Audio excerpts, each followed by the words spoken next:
Shout out to Full Moon. The regular council meeting for February 27, 2024 is called to order at 7:01 p.m. First, we're going to have a moment of silent meditation, followed by the Pledge of Allegiance.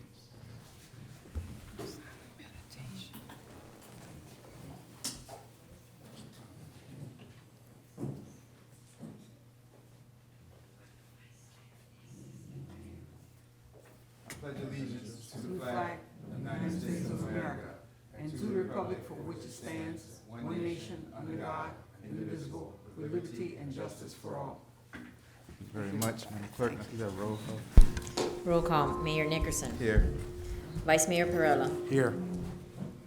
Councilperson Erban. Present. Councilperson Lightfoot Ward. Here. Councilperson Martin will not be in today. Also present for the record, Janice Jacoby, Village Clerk, Castillo, Luke, Village Manager. You have a quorum. Thank you very much, Madam Clerk. I appreciate that. Approval of the agenda. Do I have a motion to approve the agenda? So move. Moved by Councilperson Lightfoot Ward. Do I have a second? I'll second. Second by Councilperson Urban. All in favor say aye. Aye. All opposed say nay. Hearing none. Moving on. Good and welfare. If anybody has, if anybody wants to come up and talk about anything on the agenda, now is your time to do so. You have 3 minutes, name and address, and those minutes are yours.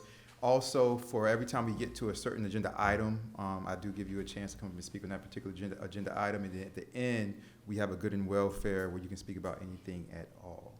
Okay. Hearing, seeing none. Moving on, consent agenda. Do I have a motion to approve the consent agenda? So moved. Moved by Councilperson Irvine. Do I have a second? Yes. Second by Councilperson Lightfoot Ward. All in favor say aye. Aye. Opposed say nay. Hearing none. Moving on. Attorney Geller's not here yet, No. but, Mayor, if I may, yes. Councilman Irvine. I do believe there's some folks in the audience who wanted to speak about a speeding issue. It might not be exactly school zone speed, but if we are waiting for Attorney Geller, it might be an opportunity at least to hear from those residents about a speeding issue that they wanted to address. Sounds good to me.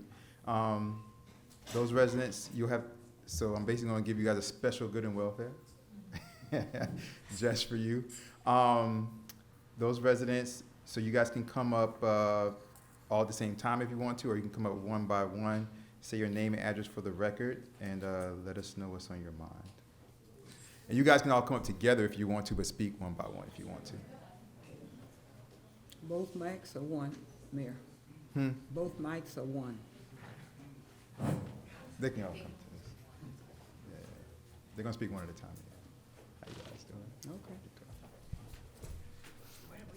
Okay. Just jump on there, say your name and address for the record, and then the floor is yours. Sure. Matthias Kohl is my name, and address is 104 Northeast 86th Street. Tamara Hendershot, 105 Northeast 86th Street. Nicole Heigl, 88 Northeast 86th Street. Greg Steer, 120 Northwest 86th Street. We all have the problem that there's a lot of traffic down 86th Street. Speeding, and it's going to a point where it's not really feasible anymore. It's mammoth speeding. There's 2 signs on 86 between 2nd Avenue Northeast and North Miami Avenue, further on towards you. I don't know how many, and it's 15 miles an hour, but they're basically overgrown and nobody pays attention to them anyway. The average speed there is between 35 and 60 miles an hour if somebody's really late for work. And it's very disheartening. His cat was killed 3 days ago, who sits at the end of his driveway and waits for him. I've lost 3 cats in 3 years. Terry across the street's lost 2. And it's all, they just tear down there. They could give a damn. They're on their way to work. They all turn illegally left right now under the construction at North Miami Avenue. Nobody bothers to stop them. We have now taken to when we're walking our dogs or taking care of our kids, we now have taken to standing in the middle of the road when they're coming fast. So they have to stop or run us over. We have a choice. But usually they stop, they slow down, and we tell them, but it doesn't make any difference. They do it on 87th Street too if they're forced to. They're trying desperately on 86th Street to avoid the two lights, the one right. at 87th and Northeast Second, and the one at 87th and North Miami Avenue. Now, we've looked up alternatives. We have done lots of research just on speed bumps. You can start at $15 a piece. The signs that say speed bump ahead, you can get 2 for $15, the metal ones. But that doesn't necessarily is going to be a solution. I think they'll just go right over the bumps if they're late for work and coming home from work.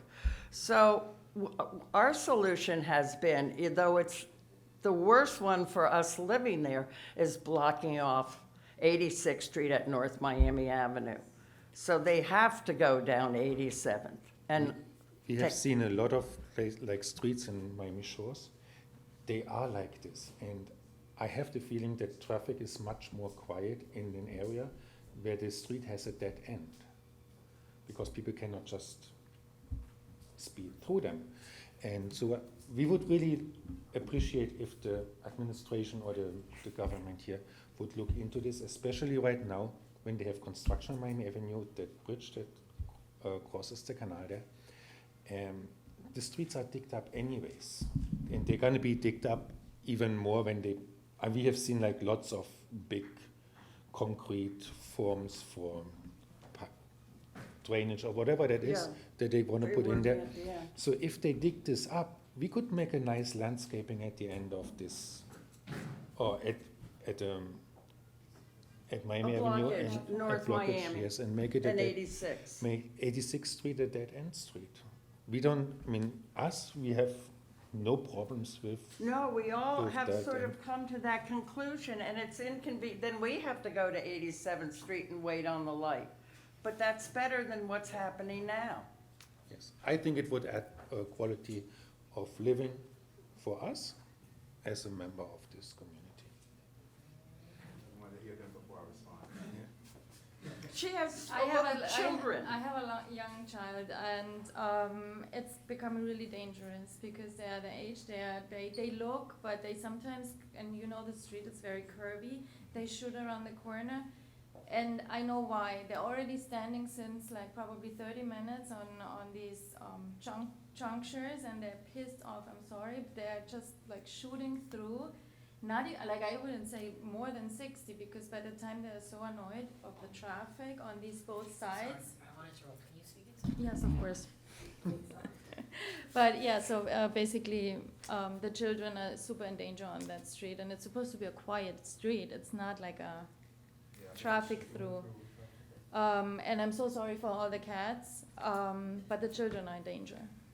So that's my main concern. And there is like every single family almost has In a the child. early evening, the parents walk their children there. There's lots of children on my street, which I love because I don't have them. So it's really nice to have them there, but we're all scared. I just wanted to add, because we've had this conversation before, Mayor, about the possibility of just getting what you call traffic calming devices, speed bumps on the street. I know Miami Shores has a lot.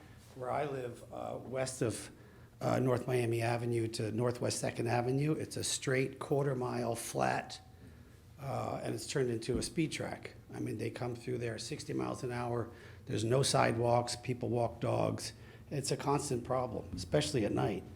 So we've talked about that, I think, about a year ago, and you said that was really a county issue or a state issue, but it shouldn't be that difficult to get a speed bump. Yeah, I appreciate it. Thank you. All right. Here comes one more. Is it Yes, okay? absolutely. Yes. Come, how you doing? Take Say your your time, name. don't take time, don't fall. Yes, say your name and address for the record. Two more, just two more. I got you. No problem. No problem. Hi, my name is Juliana Kollinger. I live at 8650 Northeast Miami Court. Oh, but you were complaining about the Speak your time, mind. So you have to state. Yes. Wait to state it. Something about it? Yes. Okay, absolutely. So yeah, we have noticed the increase in traffic speeding in our street and especially on 86th. It's concerning because of the narrow streets that we have. And it would be nice to have some kind of better control or management of it. And I'm here to support that. I think it's very important. We have kids still small and running around, and you know, the reason why we moved to El Portal 7 years ago was because I love that feeling of community, the feeling of being able, my kids walk across the street from the neighbors, and we know our neighbors very well, and that's what I loved about it. So when I see these cars rushing in and going in and out really fast, it's just kind of, you know, a little alarming. So, thank you. Yes, I'm Jerome. I live in Northeast 86th Street as well, and like Matthias said, I think that would be nice to close the street because it's been 14 years I live here. Same thing, I've seen the traffic increasing. No left turn when you go North Miami Avenue, only right turn. When you come from North Miami Avenue, you cannot do a left turn as well, so you turn on 87. There's no reason to continue even in 86th Street because there's no connection with 86th Street. And that will really increase safety, security for children, for cats as well. I have a dog. And the curve also, people accelerate when they kind of slow down on the curve, but we have to go in the middle of the street to make them, and we are like, no, we don't. One time, remember, you have to be on the guy really wanted to drive on you. So I think, yes, closing the street for me will be more than a speed bump. Like in Miami Shores, many, I know it probably requires many administrative, but well, so Well, we are. that's what we ended up saying before you, because you're Yes, late. Yes. Is that it's to our disadvantage, but we prefer the blockage at 86 and that North would make more Miami sense, Avenue. yes. Even though then we would have to go around to the light. No, I don't mind. It's I that do. I don't, none We of all us do, do. I think we- Yeah, that's just basically the conclusion. We've argued, you know, speed bumps, we've gone back and forth. Several people are still at work, so they couldn't come. But that's where we think it would be the safest for everyone. And what Mateus says makes sense. It's all dug up now anyway. And everybody, you can make a lot of money putting a police officer out there for the left-hand turn. You could make millions every day. And you'd get rich just in a week. Yeah. It's really ridiculous. Yeah. Well, our pockets are about to be fat. So let's go through this. All right. First of all, thank you for doing this because a few weeks ago I was on the phone with Manager Lou, and I was passing out my flyers, Yeah. and I was at your house, And I attacked you. and you spoke to me about this, and I said, well, why don't you gather all the neighbors, contact me, and I'll come out and do a block meeting. But I never heard from anybody. No, because it's hard to, everybody has different working hours. Yeah. And 3 of them can't come, and one I couldn't even get a hold of. Her work hours are bizarre, so Yeah. this is a, But it's good. That's what I'm saying. So you saved Yeah. me. You saved me that. You saved me that meeting, and I appreciate that. But if you guys still want to, I can still do it. But and, everybody on the street agrees something agrees has with- to be done. absolutely, absolutely. And we can have a petition signed easily. Yeah, absolutely. All right, so let's go through this. Okay, so the first thing is the street closure, right? Yeah, that's Okay. basically what we want. Yeah, I know. When you look at Miami Shores, you see it. Unfortunately, so there's a couple of things with that. First of all, if you notice, Miami Shores did that a long time ago.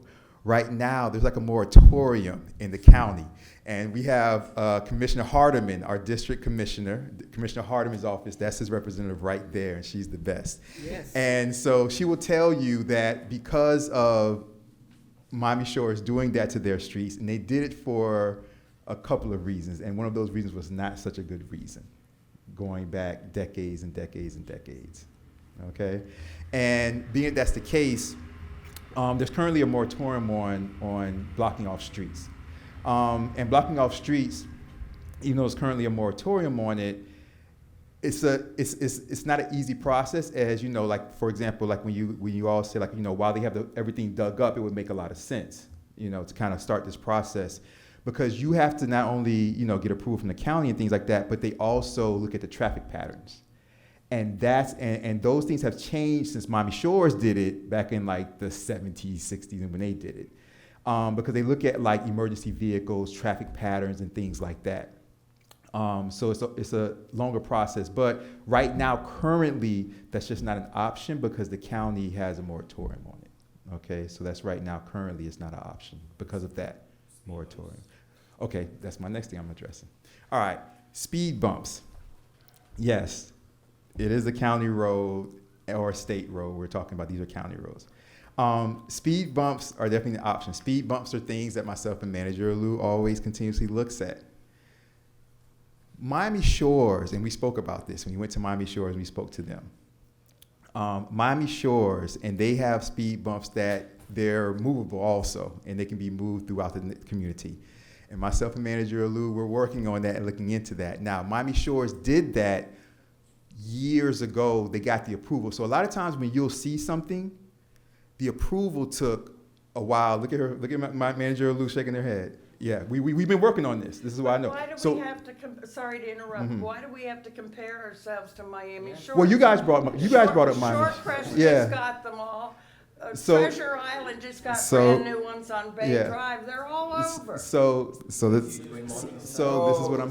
One person needs to talk at a time. So this is what I'm saying. So, like I was saying, I'm sorry to interrupt. No problem. It's okay. No problem. Like I was saying, you guys brought up Miami Shores. The only reason why I'm saying Miami Shores.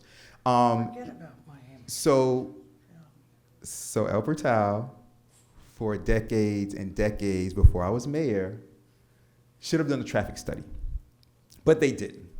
It wasn't until I was mayor and this administration came in and we just completed the first phase of our traffic study. What I'm trying to tell you guys is that these other neighborhoods, when you see these things like the speed bumps, it's not like they did the traffic study 2 years ago and now you see the speed bumps now. They probably started their traffic study 5 years ago or 4 years ago. Because those things take time to implement, because the first phase is speed, which we completed the first phase, which is speed reduction. That's the first phase of a traffic study, which we've completed. Then after that, there's another phase, and then another phase. So what I'm trying to explain to you, and I understand, and I see you shaking your head, and I understand, but what I'm trying to explain to you is the governmental process. It's just it's not a process that we made up because we don't own the roads. Now, if El Portal owned these roads, my process would be, well, you know what? We put in the speed bumps next week. We put in the speed bumps tomorrow. To the microphone, please. To the microphone. Step to the microphone. Talk to me. I mean, isn't it better to ask for, forgiveness than permission? I mean, what about the neighbors? Don't they have any rights to the streets that they live on? I mean, we deal with this every day, and part of the problem is the bridge project, which has been going on for 4 years now. A lot of people use those side streets so they can avoid that traffic jam every single day, twice a day. But it's like, we have to live with it, and you're telling us that this is going to be a 7-year project to get a speed bump?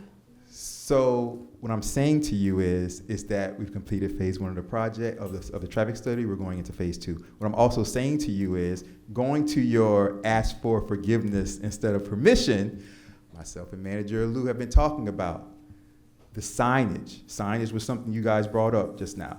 Signage is something, Keon Hardeman's office doesn't hear this.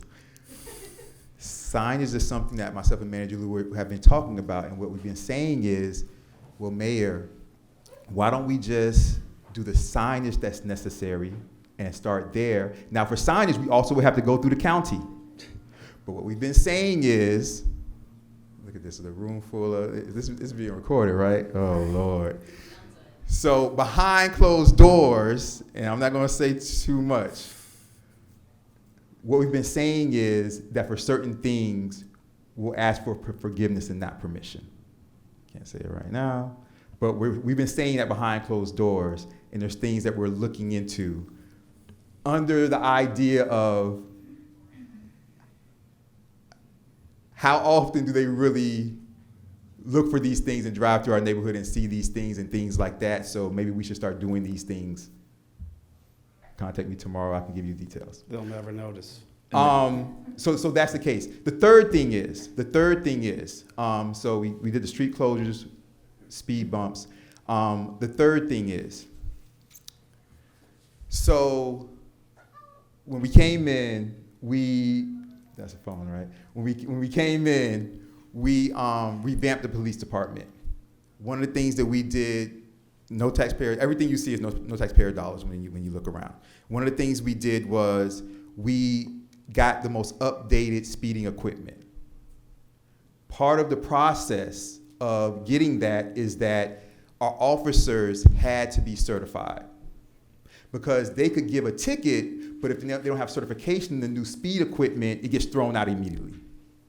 The problem with that was that speed certification class occurs twice a year. The problem with that is that since it happens twice a year, we can't empty out our police department to send every officer to get certified in the new speed equipment. So we send 2, 3 at a time. We recently got this new equipment within the past year. Now most of our officers have gone through it. Now, check this out. Yeah, I see you. Check this out. You all might not know this. Some people might know this. But now that the certifications have happened a couple of weeks ago, as a matter of fact, a few weeks ago, for a couple of weeks, we had Officer Rodriguez, about 30 officers from About a little more than that. a little more than that, doing speed traps Not on throughout my street. throughout El Portal, focusing on Northeast 2nd. Why? Okay, that's exactly. Why? Because there were 3 accidents on Northeast 2nd Street, Miss Claudia's school. There's a fence they took down on one accident, and there was a couple others. Because of that, we concentrated our first speed reduction. Speed traps is you shouldn't say speed traps, but you know what it is. The speed reduction element, we concentrated first on Northeast 2nd. The next phase and the next locations is Northwest 5th, because Northwest 5th, coming from that school, that long street down there, they speed like crazy. They sped so much recently that one of the cars went into the front yard of the house that's at the end of that street. By Horace Mann, on either side of On Horace Mann? either side of Horace Mann, but on the other side of Horace Mann. Yeah, The side northwest. that faces unincorporated Dade, Yeah. Northwest 5th. So we're doing them, you all. We have 86th Street 86th Street west of North Miami Avenue. We have that right there with the Northwest 5th Avenue, and I believe on the list that we have the El Jardín right after that. It's a revenue Okay. source for the So town. I'm telling you, and as you heard also Rodriguez said, we had about over 30 officers.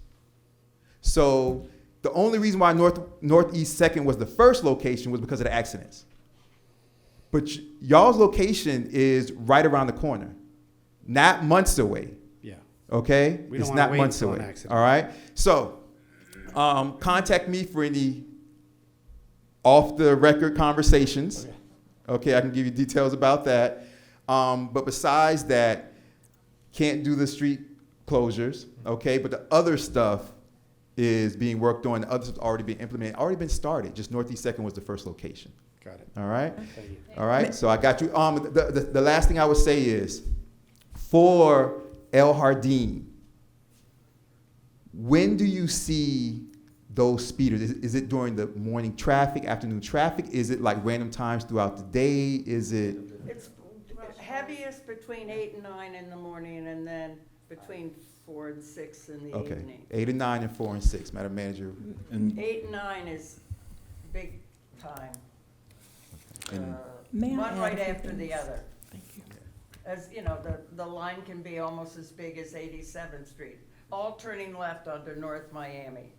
Okay. And Mayor, if I could. And 1 second, I just want to ask one more But thing. I don't understand, this is sort of a simple problem we're having, speed. I mean, and it's a very quick solution to put speed bumps down that don't cost anything. And even though I understand what you just said, you know, do we have to wait till a child is really harmed before we can go faster? No, but it's not as simple. What you're saying, just putting speed bumps down, is not as simple as you're making it as it sounds, because it's not legal for us to just simply go out and put speed bumps down. Like I said, there's things that are happening behind closed doors Well, that then we can get a variance or something, we can all go down and protest. I mean, it's crazy, it's people, we're worried about people living on the street. I understand. I think it's and sort of important. it is very important, and it's actually in real time being worked on. What you're talking about. Well, when will we see the results? You're gonna see, well, you're gonna see quick results really quickly within like the next week or so. When it comes to the officers and when it comes to the money that's gonna be going to be coming to El Portal that you guys are talking about. That's gonna be happening fairly quickly. When you're talking about speed bumps, we can speak about that offline, and other things are being worked on. Well, that's the We problem. can still do that meeting she wanted to do, right? Absolutely. Yes, you guys can still do the meeting and, Everyone together. yes, and pull everybody together like Oh, there's you lots said. more of us, they just couldn't come. I The- could bring them all all of them. Well, I'll come out and meet you guys, like I told you that day. That was You like, did tell me that. right? I said, Yeah. gather everybody and I'll be I there. thought it better for us to come here and attack you. It's all Rather good. than you coming out there. Either way. I appreciate you guys, but you guys can always contact me. You guys know, you guys can call me anytime, day or night, with anything. But you guys will see a lot of stuff. I want to talk to Manager Lou really quickly. So we found out El Jardín is the morning rush hour and the evening rush hour for west of North Miami Avenue on 86th Street. When is like the times that you guys are seeing out there? I'm sorry, what? West of North Miami Avenue on 86th Street, when are the times that you're seeing that a lot of this speeding is happening? Is it rush hour also? Where did he go? We're all east. We're all east, he's west. Who He's was west? I know somebody, oh, you were west, 86th Street West, right? Not really rush hour, because they go 60 miles an hour, it's usually at night. It's usually at nighttime. It like nighttime after 8 p.m.? Yeah, from, 8 until midnight. Okay. Can I make Is one it ob- worse on the weekends or is it any night?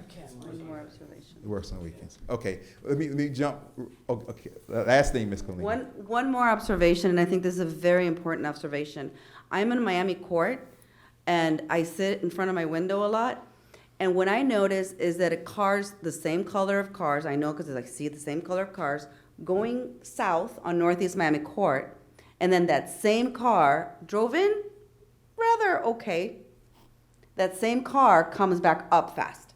So what my understanding is here that is happening is they're turning on Northeast Miami Court going south to turn onto North Miami Avenue and make a left. And when they realize that they can't, they turn around and they speed back up because they've already missed 2 minutes of their time. I got you. So they come back fast. I got you. So that's the problem. So if we could have a signage that says over there, dead end, I don't know, something like, no, something No even outlet. closer to that, because that's what's happening. They get mad. They Yeah. go there and they're like, oh, I can't do it.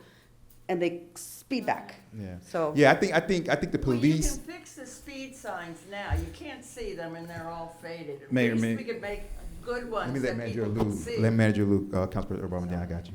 Yeah, no, I hear you. The first thing is going to be the police out there. And I think that's going to be a big, hit from the They very do beginning. come. I So- know 3 of them who'd make their rounds. But they haven't come the way that we were doing Oh, it for the okay. speed. All I right, agree. I got you. Hopefully. I got you. Yeah. It's starting Okay, not great. necessarily next week, but in the next couple of weeks it'll be really out there. All right. You guys contact me for anything, Thank okay? you for Thank you letting very us very speak. much, One- Manager. Sorry Yeah, about one May more I question. please add a Thank little you something? very much for letting us speak. You said we have completed phase 1 of the traffic study. How many phases are there? Traffic study. It just depends, but there's a few phases that we're looking into. Yeah, We're talking about 3 phases, there's a few phases. There's a few. There's like 3 phases that we're looking into, right? 3 phases? Yes. So we completed 1? We completed 1, which is the speed limit. Yeah. All right. Okay. Okay. Thank you very much, Thank you. Manager Luke. Yes, I would like to add that some of the things we're doing, and this is for the residents, I know you're leaving and you For the probably can't hear residents, me, but if For the you'd like to residents, hear you some guys of might the want to things listen to we're Manager working on. Lou. Well, it's okay. We've had several actual police operations. I think there have been 4 just this month. The Florida Highway Patrol was a part of it. It was not just Northeast 2nd Avenue. It was the entire village of El Portal. So it was Northeast 2nd, North Miami Avenue, Northwest 2nd, Northwest 5th Avenue was when they did the operation or the exercise that garnered several speeding tickets. Because we have such a small agency, we had to pull in other departments. So the City of Miami, Miami Shores, Biscayne Park, North Bay Village, those police departments assisted our officers in doing that exercise. There will be some more happening in the coming weeks, like Mayor Nickerson described. On top of that, we also conducted a traffic study last year. The gentleman from our traffic engineer, Mr. Juan Espinosa, is here to actually talk about an item that is something that we're working on. Northeast 2nd Avenue, we have a road diet plan that we're doing. We would like to reduce the lanes down from 4 to 2 egress ingress, so that would also deter speeding on the road. But Mr. Espinosa did a complete study. We've submitted that to Miami-Dade County. They responded with no speed bumps and all of those things, but we can still push for other things like raised intersections, what have you. So there are different phases that we are working on based on his work and based on what is allowed. So we are working for the village. It's just, it takes a long time. Also, I'm sorry, we have. Okay, and we also have a roundabout going in at West 2nd Avenue and 90th Street to slow down traffic in that area. So, yeah, so we're doing several things. They're small, but sadly, it just takes so much time because we have to do the study, then we have to submit, we have to get the permit, and we're even here today based on the technicality needed from the county for us to submit. So we're here to address that. So believe me, I understand your concerns. It worries me too. I'm a neighbor, so I do know. But those are some things we're working on. I want you to know we are working on things, but it just takes time. So we'll keep at it, and we'll. The traffic keeps increasing. I agree, and it's so glad. I'm so glad we have our county here. And if we could get that bridge, that's why I asked Ms. Augustine if she could kind of tell us when that bridge is, because I think that also, is not, it makes it very dangerous in that intersection as well. So please work with us. We'll continue to keep you informed, okay? Okay. Thank you. You're welcome. Councilperson Urban? Yes, I wanted to let the residents know about the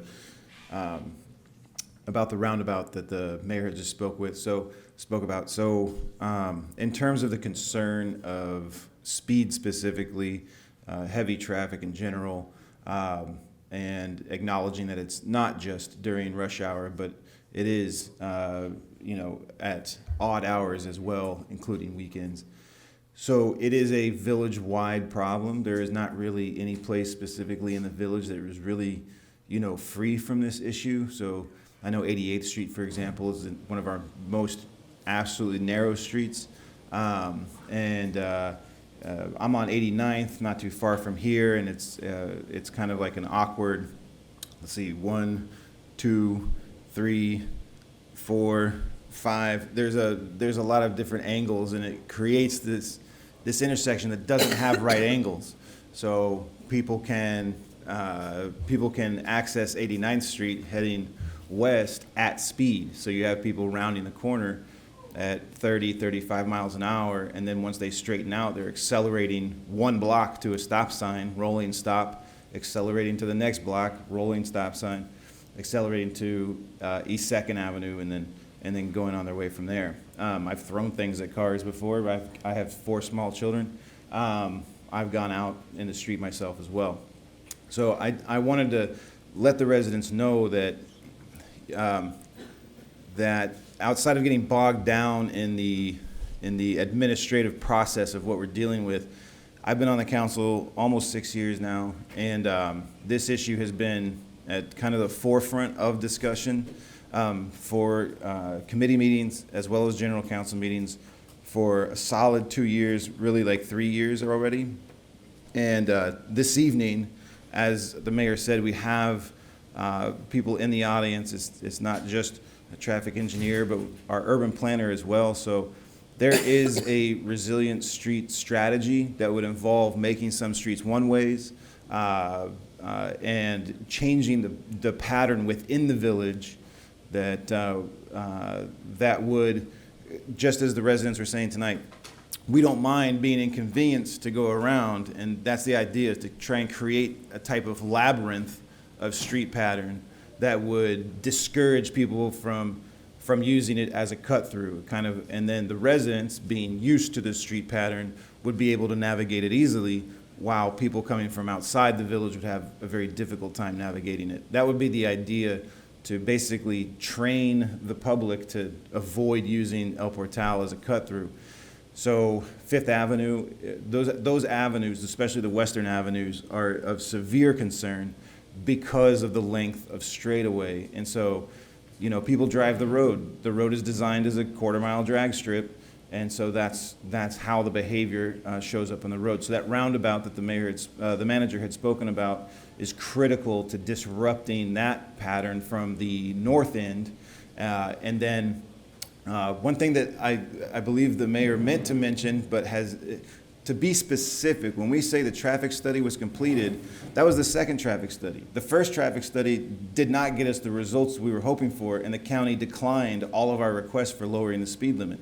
The traffic study that the mayor's talking about in terms of what occurred last year, that traffic study was successful. The county recognized and the data proved that we do need reduced speed limits. So those speed limits are going to be reduced on several roads, and the permitting process for having the signage put up and things like that is already in motion. So there is a considerable amount of effort throughout the village to address this in many different ways, not the least of which would be changing traffic patterns wholly. So we might not be able to close off a street, and the mayor is being polite to not get into it, but we're talking about decades-old racial issues. So those of you who are new to Florida, Florida specifically has had an issue with walls. There are many walls throughout the state that were put up for the purpose of racial discrimination. And so the concept of blocking access to residents in one degree or another is something that the entire state needs to address, face, and correct. And so that's why you're going to get a lot of pushback from doing something like blocking off access, because of the history of racial discrimination specifically associated with that. So the solution then becomes, we'll change the traffic pattern, have one-way streets so that you know, it serves the same purpose as a dead end. You have the traffic flowing the other way so that they're not able to get down and go that way. So all that to say that that there is a considerable effort, again, throughout the entire village. So that's why the mayor had a difficult time saying how many phases, because it depends on which intersection you're talking about. But the phase that was completed was to get permission to reduce speed limits, and then we are looking at it from there. As far as speed bumps, yeah, we got to be very strategic about that, because harmonics, you know, if you don't put the correct speed bump in, people can literally speed up to get over it easier than slowing down. So that's its whole different animal there, but it is being examined, looked at, and aggressively pursued. Thank you, Councilperson Urban, appreciate it. You got someone at the mic. Yeah, and so this is what I'm gonna say. Usually we keep our first good and welfare is usually for things on the agenda. The last good and welfare are for things, anything you want to talk about.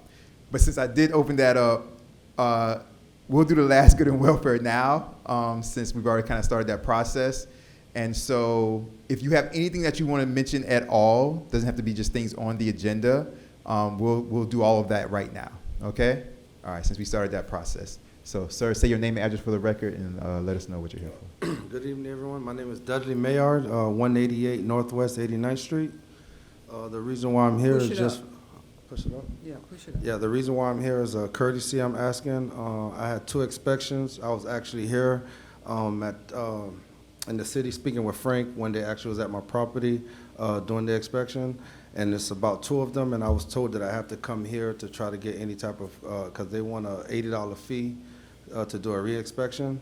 So I'm here tonight to see if you guys could waive that for me as a courtesy. So you have an inspection fee of $80? Yes, that needs to be paid before I could get an inspection done to close out a permit that I'm trying to close out. All right. So the process of inspection fees and things like that goes through the building department. Yes. As far as what the council can do, you would have to go through the building department, go through administration, and then get on the agenda for anything that we could do. I did. I was told this, and I emailed. Told this by who? Do you know who told you this? Well, Frank told me that I need to get on the board, like, to come here in order to be heard. So if there is anything to be done, this way it'll be done at. And I did email the proper person asking them to put me on the document, and they emailed me back asking, you know, what I needed, and I explained again, I want to get on a document to try to get a fee waive, and I got no response. So what you would have, this is what you would have to do. What you would have to do is, you need to go to the front desk when we're doing our open hours. Go to the front desk, and you said you emailed, correct? I spoke to Pedro, the building department. Pedro, Mr. Martinez. Yes. Yes, I spoke to him. He was here when I came to do it. He's the one that advised me. Everyone advised me at the office in there that they cannot do anything. It has to be a board meeting, or you guys have to be the one to be able to remove any fees. But this is the thing. So to vote on it, though, we would need, like, for example, we would need, and this is why you have to go through that. So this is what I'm telling you to do. This is what you need to do. Write an email saying, I was instructed by the building department to come before council because of a hardship payment that I'm not able to pay, or I do not want to pay. I want the council to waive it. I did an email similar to what you're saying, and I got no response. So but I think I know the email you might have been talking about, but it wasn't detailed. I saw an email that I was forwarded, and it said something like, I want to get on the agenda. Correct. It didn't say anything about building department, hardship, $80, housing. It said nothing about that, correct? Yeah. So when I got the email, I was like, I don't even understand what this is about. Oh, so I didn't get any feedback to elaborate on the email. Yes, but right there. So this is what we're doing. So we're doing the feedback right now, my brother. All right. So write the email. I would appreciate if I got it at that time. So today I could have been prepared to do what you're saying to do. Had I got that feedback but this is why also this is why we would need to do it this way also, because we would need also the paperwork from the building department. So we know exactly what we're looking at, exactly what property, exactly what needs to be done, exactly what permits. So we would need to have to be prepared to get that from. Am I able to come in, not the country, am I able to come in, because I come several times. I know Pedro really well. I know Frank really well. So is there a way, I even know the pretty manager we have. Manager Lou? Lou. Yeah. Really well. Yeah. So I'm saying that to say, is there a way that we could maybe got together to speed up the process? Because the thing is, this a whole ordeal why I'm asking for the courtesy to begin with. I was the one that they made a huge mistake on my permit that cost me about 3 months delay. That 3 months. So this what you need to do, not to cut you off. Okay. I'm saving you time. This is what you need to do. In your email. Yes. What you were just about to explain to me, put that in that email. Okay. All right? Send that email to building department, CC Manager Lou, okay? Okay. And Clerk Jacoby, and CC myself. You have my information also? Yes, I do. Yeah, you do. All right? Everybody has my information. All right. So what you're going to do, send that email, building department, is to building department, and you can even put the building department and Miss Martinez if you want to. If you don't know Miss Martinez, we can forward it to him. Make sure you send it to building department, CCing Manager Lou, Clerk Jacoby, and myself. In that email, you're going to say why you want, you kind of give a background, right? And you're going to talk about the mistake you feel like we made, and you're going to say, I want my 80 fee waived due to the mistake, hardship, for whatever your reasons are, and I would like to come before the council to speak about this matter in the next council meeting. All right? Just send that email, and we'll start to handle it from there. All right, quick question. Yep. When is your next board meeting? It's next month, so it's usually the fourth Tuesday of the month. Fourth Tuesday. Okay. Okay. All right. I'm going to do that, but this is furthermore delayed due to my issue of you guys giving me the error from the beginning. Well, I don't know about the error. That's why you're gonna explain to me. And so what you were just about to explain. It was already proven in the beginning meeting that we had. It was already proven that you guys made the error on my behalf. It was already proven already. And so you were approved in December. So all you're waiting for is the $80 to close it out. Yes, 2 of them. That's what I'm saying. So 160. 160, and I'm going to be waiting more for 160 to close it out. And you guys cost me about $15,000 a month for 3 months. Listen, all right, listen. I'm trying to help you out now. Okay, I just want you guys to know on record what you cost me on record. All right, I'm trying to help you out now. Okay. Write the email. Okay? Write the email as soon as you can. I will. All right, we'll go from there. Thank you. All right, thank you. Excuse me, but that was the property that was built all without permits, right? Correct. That's the one you're talking about. Yes. Okay. Thank you. Thanks. All right. Thank you very much, Mr. Vice Mayor. How you doing? All right. Hi, Serena Erie, 86th Street and Northeast 2nd Avenue.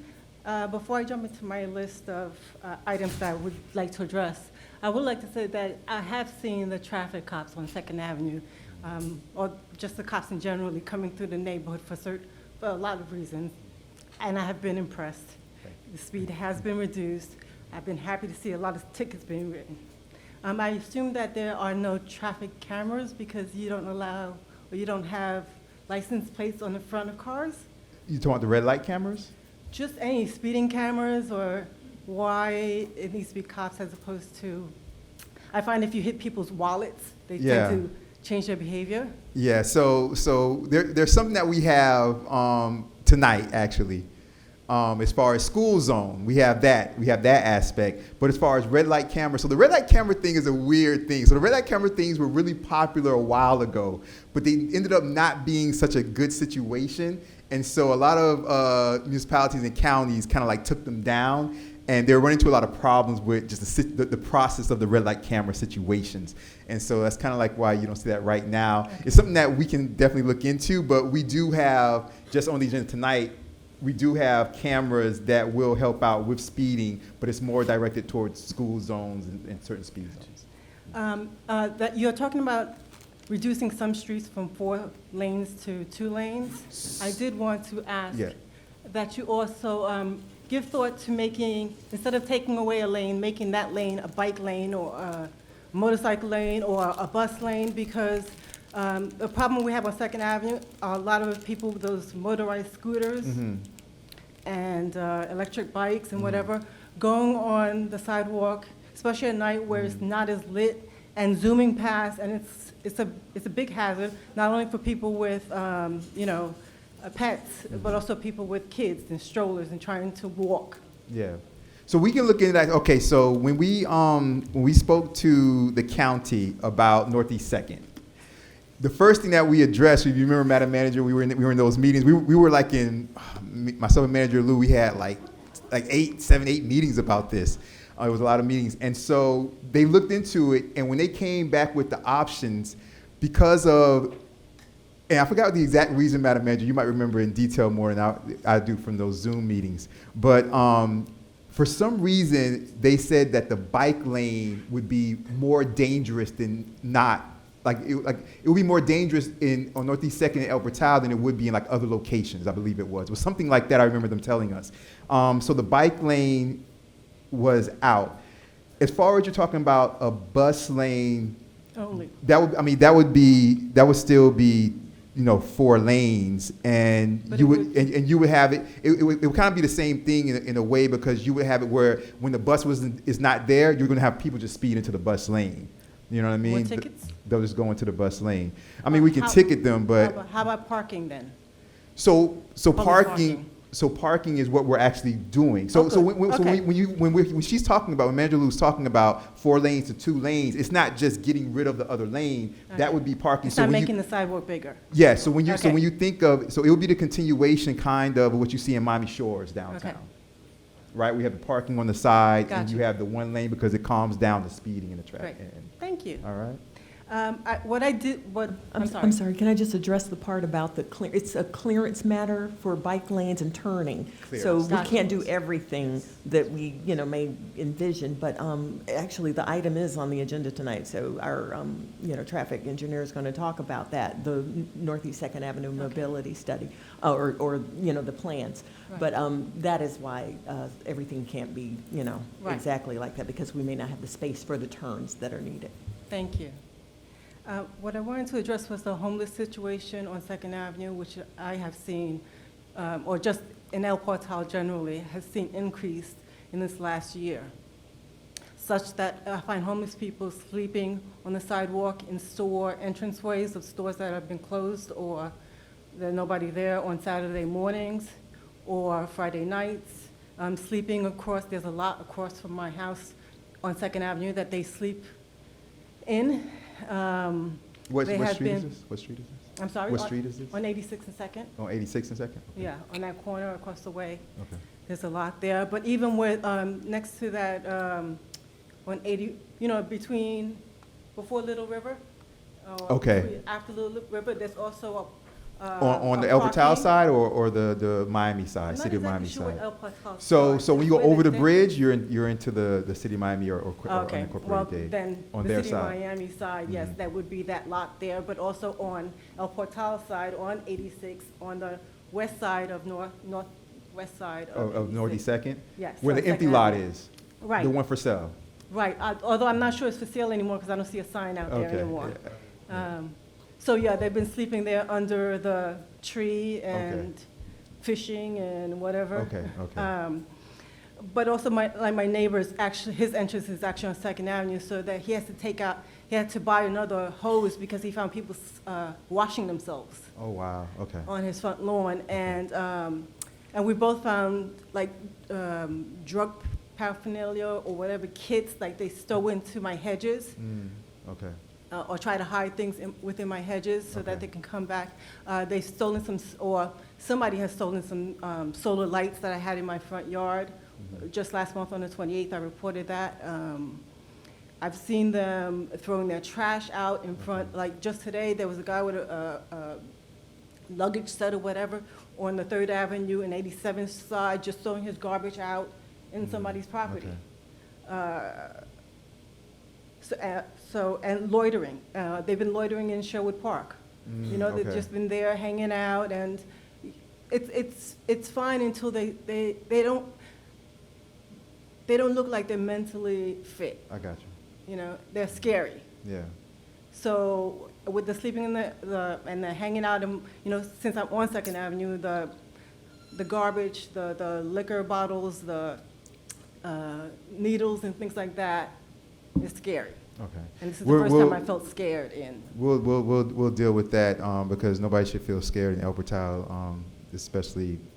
I'm 100% against that. So we'll speak to the police department and start to do more rounds, particularly in that area, and we'll fix that situation. I know the cops have been doing a lot of rounds, but and I do appreciate that. we'll concentrate though, and fix that situation fairly quickly. Yeah. There have also been people loitering in cars, and I know somebody else in my neighborhood addressed that with the police department, because I have seen them hanging around, but there have been people slowly driving by and stopping, like in houses that they think are unoccupied, or like sometimes I'll find somebody just sitting in my driveway in a car, and I have to go out and say, like, you need to move along. I got But they're just sitting there, and I don't know why exactly they're doing that. Okay.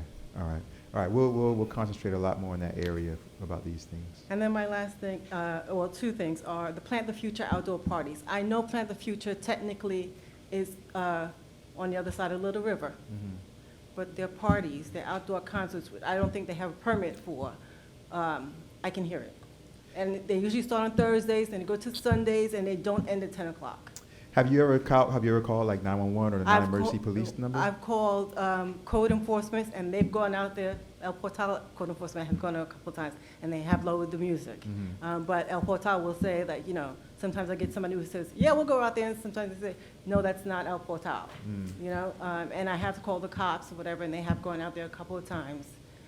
It's worked, but should I Call the cops. Call the cops call the every cops. time, even though it's El Portal and they're technically they Call say the it's cops, not? because even if you give the address, once you give the address or say like it's whatever, even if it's El Portal cops, they'll know it's City of Miami or unincorporated Dade, and they'll contact that police department Okay. to take care of it. The last thing is, could you update the website, our website for the Okay. the 24 recycling schedule? Okay, I got you. It's not the Okay. same as the. No, it's not the same. And you're gonna get that schedule. I'm doing flyer handouts next week. Okay. So you're gonna get it. You know, I do my flyer handout. You're gonna get the whole schedule. You'll be able to put it Right. up on your Right. refrigerator. Then. Yes, I remember. All right. All Thank right. you so much. Thank you very much. I Thank you for your appreciate you. Thank you. Anybody else for good and welfare about anything? You can come back up. Name and address for the record.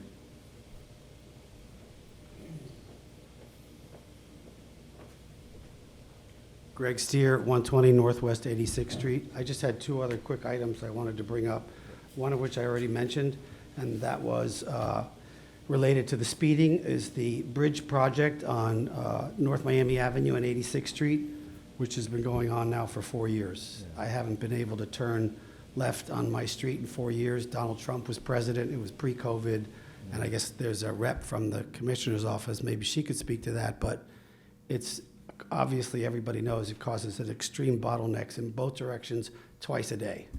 and it's dangerous. Yeah, so there, go ahead. No, Go with that the next was it. thing. Go ahead. Well, finally, I wanted to see if you could give me an update on a topic I know that you've been kicking around for about 10 years, and that's the sewer septic conversion. Okay, so the sewer conversion, so we're gonna be starting west of Horace Mann, and we got money from the county for that. Thanks to, Keon Hardeman's office, thanks to Mayor Levine Cava, thanks to our relationship now that we have with the county under the current administration of El Portal. And so we're starting, phase 1 will be west of Horace Mann, okay? Phase 2 depends on the funding. And so I would just say most likely phase 2 would probably be Northeast 2nd, only because it's probably easier to get funding for a business corridor, all right? After that, a lot of the flooding after that happens mostly with the residents that are on the river. So along the river would probably be more of the phase after that. But it depends on what funding comes in, what phases that we do. But I would just guess up our Northeast 2nd, a business corridor would probably be phase 2, okay? As far as the other thing was the bridge. As far as the bridge, that's not El Portal. Also, it was being fixed, and like you said, yeah, it's been a long time, it was being fixed, and then something happened with the parts or something like that, and they had to kind of like start almost from the beginning again. Ms. Augustine, if you want to just come up and you can talk about the bridge, but you can give a really quick update on anything you want to speak about, Ms. Augustine, our District 3 representative from Commissioner Hardeman's office, everybody. And she's wonderful. We always stay in touch, and she's always on top of everything. Thank you. Good evening, everyone. Mayor, Vice Mayor, council members, council persons. My name is Rosalie Augustine Jean Lewis. I am the Intergovernmental Affairs Coordinator with your County Commissioner, Keon Hardeman. So I guess I'll start. The bridge was the first thing I was going to talk about tonight. So the bridge started actually almost 6 years ago. 2018 is when it first began. So that is prior to County Commissioner Keon Hardeman's term in office. He started in 2020. Unfortunately, 2020 didn't help any of us as a country with COVID, so that caused additional delays. Then there was delays due to funding because of the COVID situation. And then what the mayor just said last, there was a delay with the state underwater, it's called FDLE. So there was a permit that had to be pulled, and it literally took 365 days, and they didn't catch that until almost 3 years into the project. So yes, we had to basically start over. I actually got a report today from the department, from the DTPW, which is the Department of Transportation and Public Works. I asked for monthly reports about the bridge to see where we are. We're actually moving in a better pace. It's not gonna take another 6 years or another year to be done. So we're anticipating a completion of 2024. I say July, I would like to keep July, but if anything happens or I notice that we're running a little delay, I will come back to the council and let you know. I can tell you that as of this month, we've installed drainage system to the north and the south. As you can see, there is a west side of North Miami Avenue and there's a east side of North Miami Avenue. We've completed the west side of the North Miami Avenue. Now we're on the east side, which is what needs to be done. So they've installed the drainage system of the north and the south of the east side of the bridge. One. Next week, we're installing the manholes and pipes in the south side of this east side. We're all, okay.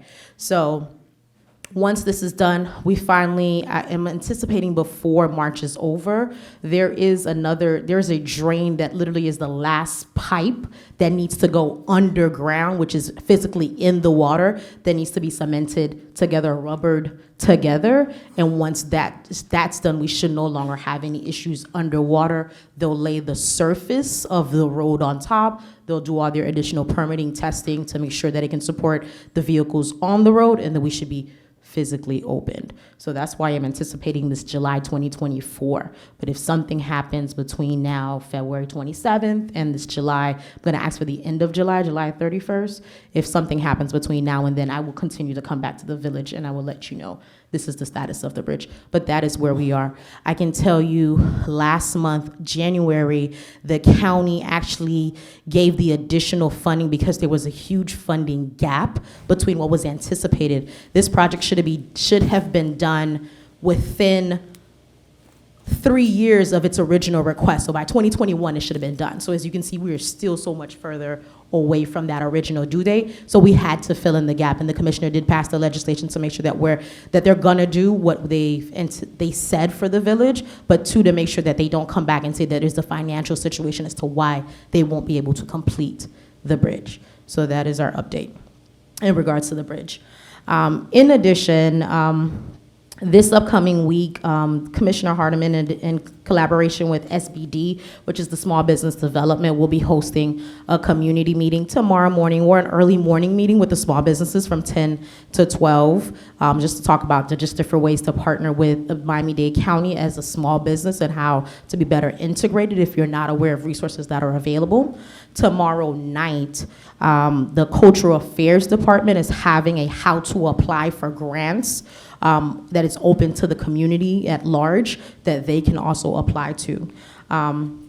I want to thank the residents who actually came out, who was talking about the North Miami Bridge. Mayor, you're absolutely right when it comes to this new relationship between District 3 and the village. For the residents who called and the residents who are feeling uncomfortable in their neighborhoods, yes, the county and the village will work together. The mayor is absolutely right with the different layers of things that need to happen before you can just say we're going to put a speed bump in the ground, because some roads can't handle a speed bump. And from what you guys are talking about, you can do a speed table, but the county has to come out and assess that. The village makes the request. The commissioner's office will then ensure with the Department of Public Works and Transportation that that request is done thoroughly and efficiently, but quickly, all at the same time, and then give the recommendation. I know the village is going to present something today in reference to traffic patterns or traffic requests for the entirety of the village, but if that is something, if there's something specific we want to work on for 86, starting with the signage. Signage is not something that is difficult. It's also another request to the Department of DTPW, Department of Public Works and Transportation. If there's a sign that's already out on that block, or they're asking for the no dead end or no thoroughway signs, if that's something that we can put out immediately that does not require an additional traffic study, then that is something that we can request from our office to DTPW so that they come. So you don't have to make or not make comments on the record of things you shouldn't say in reference to the county. Fair? Fair, but I think the dead end sign. Yeah. It's not it was impossible. actually for a dead end street. That's one of the things. So those are the type of things we would have to discuss. All right. Yeah. Does the council persons have any questions? Vice Mayor, Mayor? No? No? Okay. Thank you so very much. And you were right about the MOU with the county in reference to no longer installing or closing off streets. The county, and it's not because El Portal is asking. If you guys want to go back, the county has sued other municipalities who have installed new dead-end roads or blocked-off roads without county permission. So I don't think the village wants to be in that situation, and the county is saying we're not doing that anymore. There is history in the state as to that was not, the intention was not to slow down traffic as to why they put these in, but to keep people out. And we've come a long way as a county as well as a municipality. This is a village. So we will work in other ways to provide safety for the village. Thank you so very much. Thank you very much, Ms. Augustine, and thank you very much to Commissioner Hardiman. Appreciate it. Thank you very much. Let's stick with government. Mr. Tejera, come on up, my brother. I appreciate it. So South Florida Water Management District, he's our point person. And so I don't know if you guys know this, or well, you guys should know that. I put it in my mayor's report, but that Clerk Jacoby so lusciously writes out for me in every agenda. But I began a coastal mayors meeting conference that we do, and we're on number 4 now. And so I began it myself, and the first person to join me was Mayor Latham from North Bay Village. And we've held it in North Bay Village was the number one, and it was right after the fish kill, and that's why I began it, so all the mayors can kind of get together and speak about what we can do to help out with water quality, the Biscayne Bay and things like that, and everything just like with the environment in relation to like the water. And it was called the Coastal Mayors. Number one, the first meeting was in North Bay Village.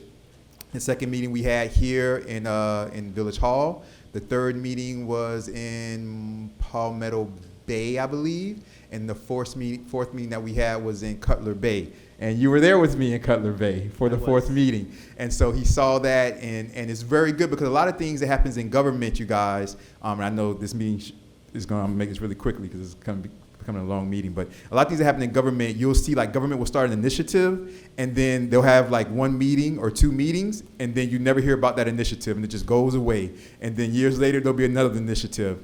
For me to have started this and to gather, I mean, Councilperson Lightfoot Ward was at one of my Coastal Mayors meetings when we had it in here at El Portal. For me to have started this and for me to be able to gather like 20 different mayors every single time to come to these meetings is humongous. And they're all active, and I appreciate you for being in the one I had for Cutler Bay. My next one I'm doing is in Key Biscayne. My next one will be in Key Biscayne, will be my next Coastal Mayors meeting. Welcome, my brother. How you doing? Thank you for having me.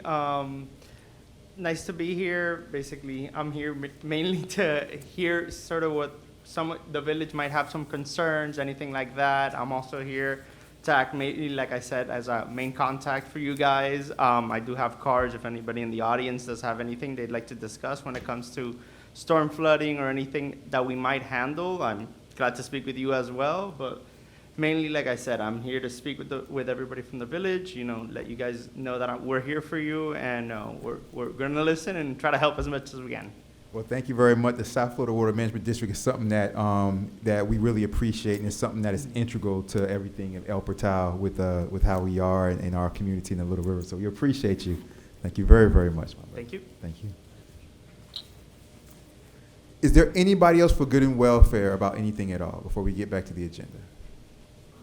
Good and welfare about anything at all? Come up, say your name and address for the record.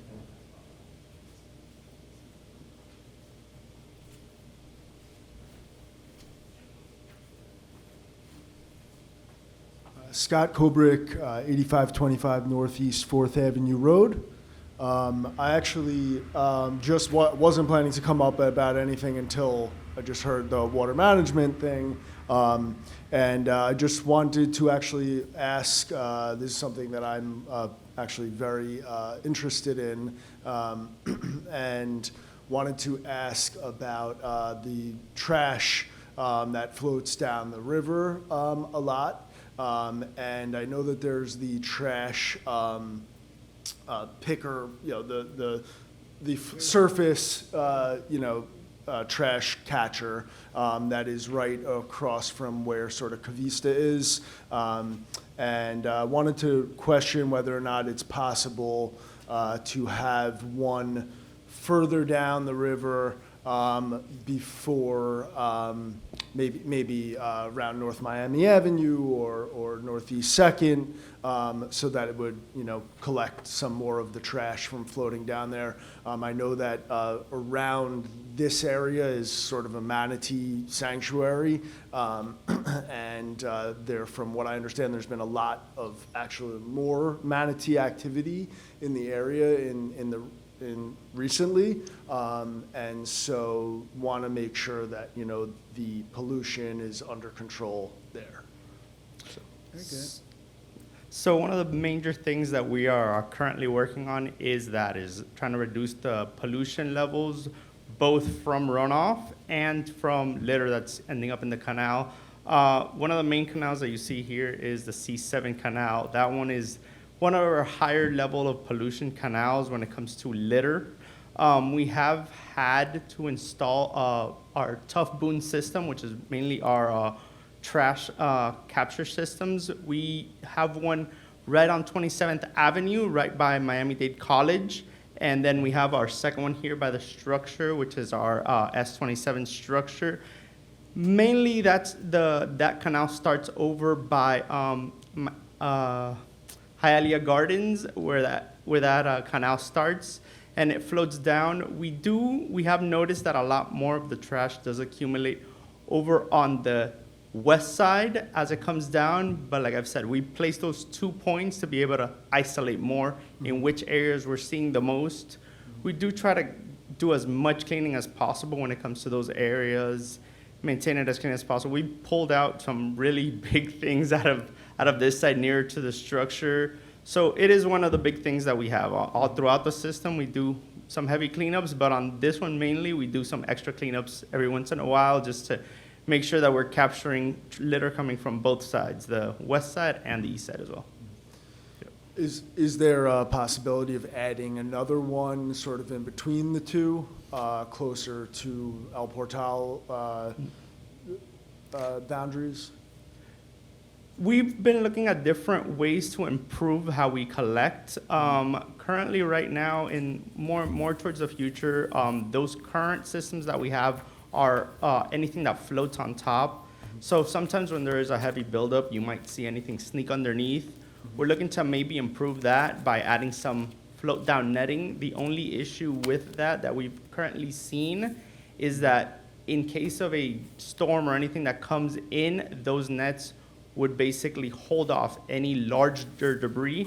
And if that were to break off, it would generate a way bigger obstruction when it comes to the structures. And in the middle of a heavy storm, it's very hard when there's a obstruction like that to move any water out. So we have to manage both sides. We do try to get as clean as water out there, trying to get as much litter out of it as possible so it doesn't end up in the bay. But we have to always manage the possibility that something may break off in a storm and block the structure, and then we cannot move water. Once we cannot move water, we're realistically in a very tough situation because everything will start to back up. Okay. And that could back up into, neighborhoods, things like that, and we definitely don't want that happening. So sometimes, we have to measure it a little bit, Sure. but definitely we're looking into multiple different options to be able to get as clean of an area as possible. We also work with the municipalities that border all of the canals to also prevent illegal dumping, keep a lookout for anything like that we might see. So that's mainly what we're doing. Okay, great, yeah, I mean, I had figured maybe there was something in the works because I'm not sure if you're familiar with the building that's being built, Cavista, and the potential new building, the launch. And as from what I understand, there's like part of their plan is to have like kayaking or sort of utilize the waterway there. And the trash collection is right there, so I was thinking maybe they were planning to work with water management to move that or something. And yeah, if that is something that is being talked about, then I think it would probably be in a lot of best interest to either add more, because of course, between the one on 27th Ave and this one, there's probably a lot of trash that flows in there from all the properties and so on, and flooding and whatnot. So yeah, it would be great if there was a way to add more of those collection points, but thank you. Not a problem. Just a quick little thing there, since you did mention it. A lot of our structures that are along the coast, we are currently going through different upgrades, and some of those upgrades do include kayak launches, fishing areas. So that will help if anybody's interested, in getting out there and doing any, volunteering, anything like that to help clean up. I know sometimes throughout the year, we do host some different organizations that do cleanups right off of the S27 structure. And obviously that helps out, getting that in community, out there engagement, so that they see, hey, what does end up out there, and a little bit of education goes a long way, realistically. Great. All right. Thank you very much. Thank you both. Appreciate it. Anybody else good and welfare about anything before we move back to the agenda? All right.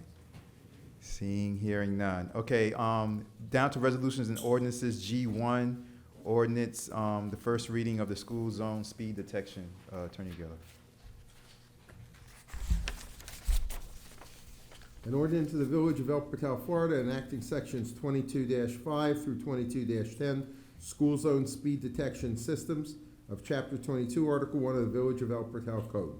providing for purpose, intent, and definitions, authorizing the use of and providing for implementation of school zone speed limit detection systems, designating a local hearing officer, determining a heightened safety risk, and providing for designation of school zones, providing for severability, providing for scrivener's errors, providing for conflict, providing for inclusion within the code, providing for filing with the Department of State, providing for an effective date, resolution G1.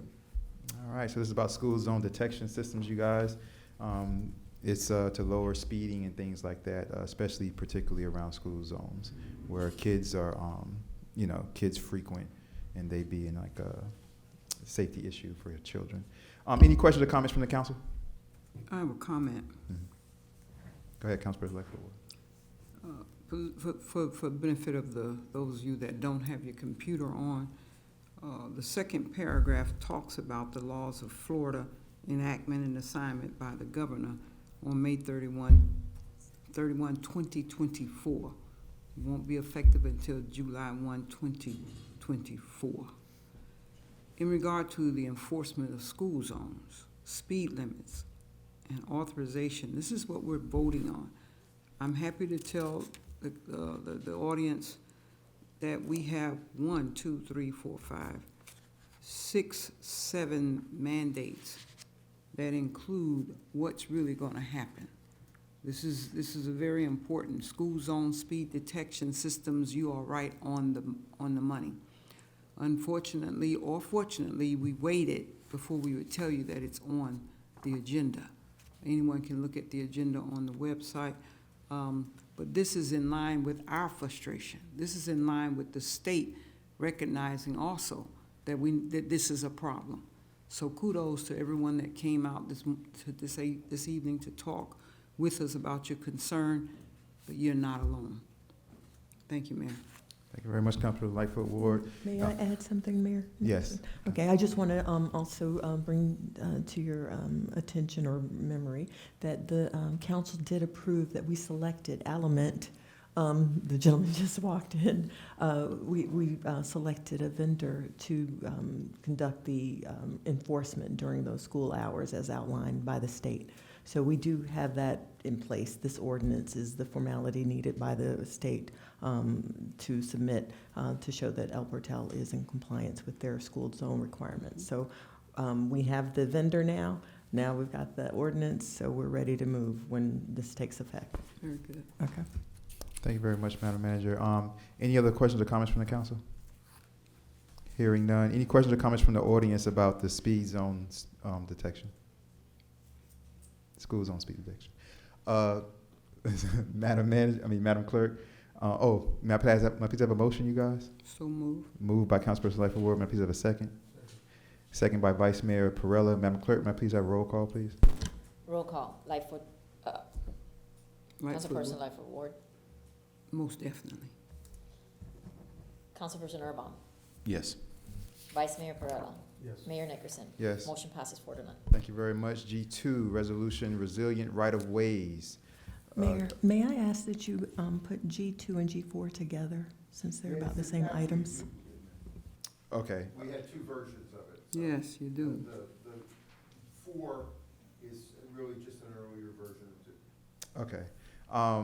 G2, G4, Resolution Resilient Right-of-Ways and Streets Master Plan. Yes, sir. Attorney Geller. Yes, sir, and I'm going to read G2 into the record, G4 being, and by the way, G1, by the way, was first reading, of course, so we'll see it again for final passage next meeting. So this is G2, and that does include G4, because that was just, we revised it somewhat.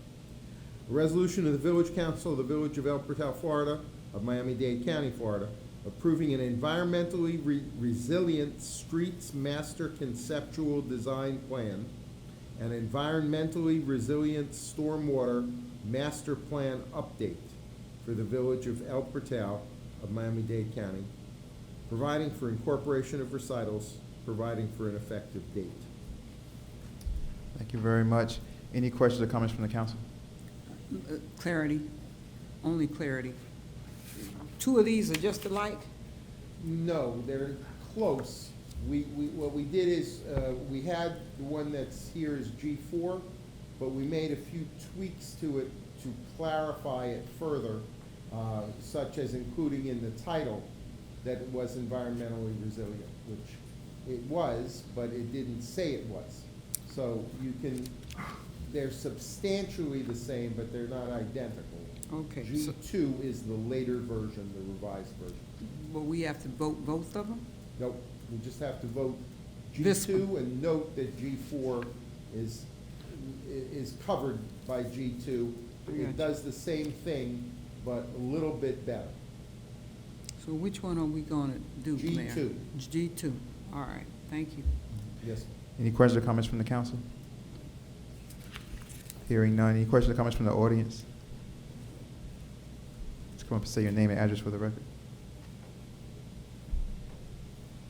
Pascal DePoule, 177 Northwest 90th Street. Am I understanding correctly that the street master plan in G4 is being discussed now too? Say it again, is the street master plan in G4? Discussed now or later in the agenda? It's now. It's Okay. G2 is the item. Gotcha. And G4 is It's just the G2. earlier version of the same Okay. item. So we're not gonna do G4. G2 is that. Got it. If we're talking about streets in general, I know it's in G2, but kind of G4. I know we've talked about sewer and stormwater. I know we've had talks about gas. And I don't know if we're talking about redoing streets or if it's just making streets one way or doing traffic calming. If we're talking about actually repaving or reworking streets, I'd love to make sure that we do it. If we have to put something inside the street, we do it first before we repave it. Because right now, our street, for instance, you can go on my property and there's 5 inches of asphalt that just goes layer on layer on layer on layer that just have been added and added. So for redoing streets, I'd love to either see that plane down or, not have another layer put on top of it. Because we're getting flooding just because the street has been raised and raised over the decades, that it just floods our driveway. I know if I make my driveway like that and I flood my neighbor's house, you guys give me a hard time because I need to control my flooding on my property. And we're getting flooding because the street just has been raised and raised. So I want to give Ms. Jacoby some pictures for the record, and then she can pass those out to you. And May I Mayor, if respond? I might, Mr. DePoole, the thing is, this is not the paving. This resolution is design. So your comments are very well taken as far as design, and they can be passed along by the administration to the designers. But what this is exactly the kind of thing that you're addressing. This isn't a contract to go out and pave them higher, pave them different or anything. This is specifically for design, and it's two things. It's they're put together. The stormwater master plan is being updated at the same time that this resilient design for the streets is being created. And I'm sure that the administration will forward your comments to the designer, because that's right where we're at. For once, it's not too late. This is exactly where your comment is pertinent. And may I also add, the designers are here. So we have Placerbio, who's our urban planner. They are working with the engineering service of Craig A. Smith. We're addressing the swell issues and the erosion road issues, the narrowness, one-way streets possibility, those options. So this is all planning and design. And certainly, if you would like to see a utility or something added, we can talk about that, because this is all planning. But I'd love to talk about, or that's why I'm bringing it up now, with a design versus when we have a contract and the contractor goes, well, this is what I'm supposed to do. So I think that's why I just wanted to show it. That's fine. That's fine. Yeah, that's fine. And then also just ask if we are doing, stormwater is going to go under the street, right? If we're doing stormwater, it does not go under the street? We have a stormwater master plan in existence now. We're doing environmentally resilience. We're looking at resilience matters related to swell, stormwater, and upgrading the existing master plan with these amendments that will make us more resilient. I mean, we're talking about tree planting, we're talking about materials that are allowed in the swale, pervious pavement versus impervious, and those things. So that's what's being Drains are addressed not in there. underneath, for instance, the drains have to, if they were under, they wouldn't catch anything, so. But we're not talking I'm sure about Pleasant putting, View would be Utilities happy. had nothing to do with the design aspect of the project, because utility, if you want to run gas lines to that street, you have to pay it yourself. right, but if And we're then doing stuff like sewer that, but nothing- conversions, Well, that's something down the That's line, gonna that's go- nothing to do with this, exactly. This is just but it design, does. not, Sewer goes under the street, right? of course. Okay. Yeah, I don't think they put it over the roof, no. But I'd like to have the village pay attention to that and say, with the option of, we just talked about how long it takes to do things, to be able to say, if we're doing sewer and we're starting with that west of Horace Mann, that we're not planning to pave a street now and tear it up in a year to put sewer underneath it and repave it again and grab a crappy job. And That's that's all not what's that's being all done I'm- right now, I because first of understand. all, we have no money to pave the streets, because it's over $5 million to do the whole village. So it's just planning and Right. and conceptual planning Yeah. for resiliency and stormwater. Then I Yeah. just want to ask you guys, while you're planning, think ahead and say, hey, we are doing sewer, we may do some other utilities, whatever, that we're not doing streets, spending $5 million on it, and then in 2, 3, 4, 5 years, tear everything back up again and get a crappy job on it just because we're patching stuff. Right, exactly. And I will also add that we have a sanitary sewer master plan as well. So that's already in place. That's on our village website if you would like to take a look at the phases and what is required of that. So we do have these master plans in place for what you're discussing, but the one that we're addressing is more of the, Got it. that. Okay. Thank you. And if anybody's confused out there, good to see everybody. Basically, guys, very quickly, this is kind of how this worked. This is how this happened. Shout out to Orlando Rubio from Craig A. Smith's. Shout out to Placerbia. But the way this happened, special shout out to the Sustainability and Resiliency Task Force. That's the way this happened. And so I'm the liaison for the Sustainability and Resiliency Task Force. Madam Manager attends those meetings. And Chairperson Carpenter, who's a resident, Elizabeth Carpenter, who's a resident. She's a chairperson of our Sustainability and Resiliency Task Force. The vice chairperson is Kristen McLean. Kristen McLean, who was a resident here, who's now a resident of Biscayne Park. We have 2 consultants, Mr. Collins, a consultant, Mr. Hugh Gladwin's a consultant for that. So this is what happened, basically. We were talking about, because it's a Sustainability and Resiliency Task Force, so everything we look at how can we do it in a more sustainable, more resilient way, okay? So we were looking at our storm drain, stormwater master plan, wastewater master plan. So we're in the meeting. This was a while ago. And Chairperson Carpenter came to myself and Manager Alou about, hey, you guys, is there any way that we can adjust our stormwater or wastewater master plans to try to include more environmentally friendly aspects to it? Because right now it's just all stone and all concrete and everything like that. And so she said, we need to think, in the future, we need to think ahead. So we left that meeting and kind of just stayed there. Once we got off that meeting, I called Cristia, and it was Cristia and Mr. Rubio. And so I was like, you know what, you guys? I said, different people look at this from different angles, from different, from their expertise. And our chairperson, Ms. Elizabeth Fata Carpenter, she's the executive director of the Everglades Law Center. She's also a resident right here in Sherwood Forest. And so she looks at it from a purely environmental standpoint. But after that meeting was over, what I said was, well, you know what, you guys? Because as mayor, I look at things from a standpoint of I'm trying to get funding to do all the stuff that needs to be done in the village. That's where I come from. That's my train of thought. So I said, you know what?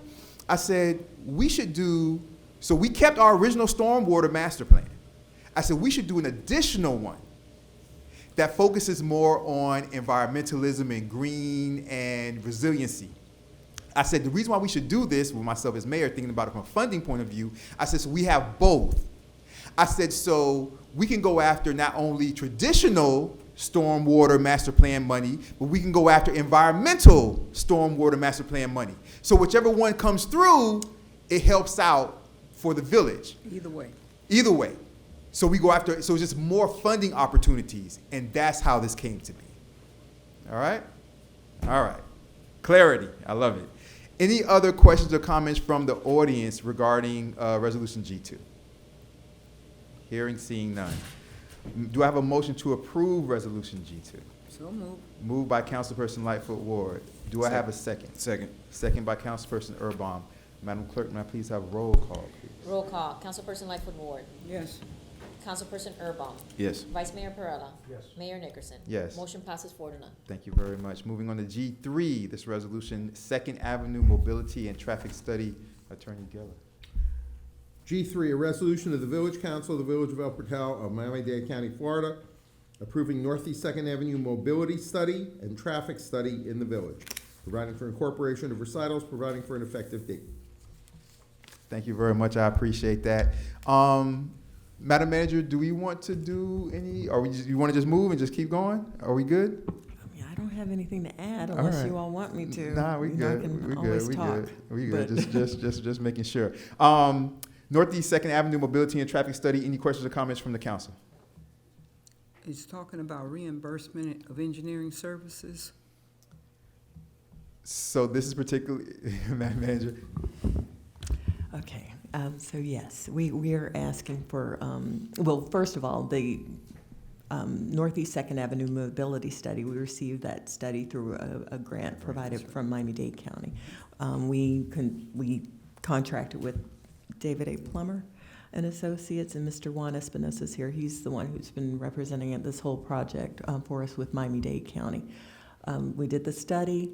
We sent it into Miami-Dade County. We're ready to move and do some traffic calming on Northeast 2nd, and we just have, one after the other in terms of roadblocks. So the formality of actually passing a resolution and then increasing the service, because now they've got to now do the work of the planning and submittals and what have you. Mr. Espinosa is here tonight. He can talk more about it if you want that. If you are okay, we're fine. But this is just the next step. Now that we've got the study, now we're going through permitting and we're going through plan submittals and getting the permission needed to start the road diets and the items that have been listed in our study. So it is not, Mayor, so it's not by coincidence that the first round of what we were talking about in G1 is lining up with what we're just talking about. This is the reality of what's happening to why we are doing this type of funding, this type of activity. This is why. So while we had this very informative first that's why we like you to come. We want you to come. We want to hear from you. Now you see that we're more than one step ahead of the game. All we're trying to do is make sure we don't miss out on the opportunities of county, state, or federal funding for the things that we need to have in our little village called El Portal. Thank you very much, Madam. Thank you. Thank you. Councilperson Lightfoot Ward. Thank Any you. Any other questions or comments about G3 from the council? Hearing, seeing none. Any questions or comments about the traffic study from the audience?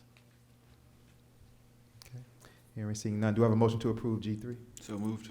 Moved by Councilperson Erbaum, second by Councilperson Lightfoot Ward. Madam Clerk, may I please have roll call, please? Roll call. Councilperson Lightfoot Ward. Yes. Councilperson Erbaum. Yes. Vice Mayor Perella. Yes. Mayor Nickerson. Yes. Motion passes 4-0. Thank you very much. G5, Resolution Film Interlocal Agreement. Attorney Geller, we have to do this almost every year, I think. Yes. Sir. Resolution G5, a resolution of the Village Council of the Village of El Portal, Miami-Dade County, Florida, providing for the approval of the film permitting interlocal agreement between the Village of El Portal and Miami-Dade County, providing for incorporation of recitals, providing for an effective date. Thank you very much. Any questions or comments from the council about the film interlocal agreement?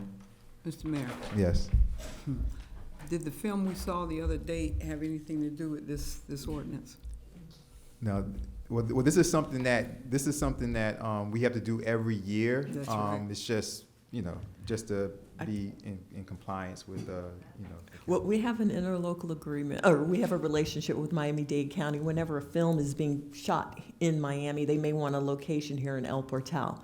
And the permitting is done through Miami-Dade County.